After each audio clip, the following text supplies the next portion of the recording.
कति भयो दाइ इनड्राइभ गरेको तपाईँले?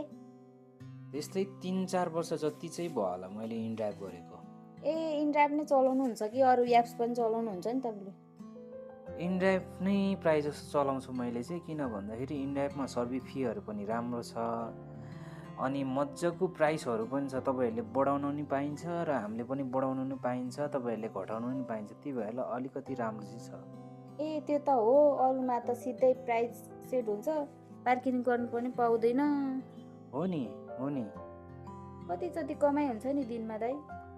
त्यस्तै 1500-2000 जति चाहिँ कमाइ हुन्छ। आफ्नो समयमा निकालेर चाहिँ काम गर्नुपर्छ। ओ राम्रै हुँदो रहेछ त आफ्नो समयमा गरे पनि। राम्रै हुन्छ नि।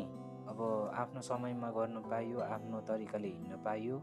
ए ल ल दाइ मलाई यतै ड्रप गरिदिनु। क्यास लिनुहुन्छ कि क्युआर लिनुहुन्छ नि तपाईँ? मलाई त क्यास दिँदा पनि हुन्छ, क्युआर लिँदा पनि हुन्छ।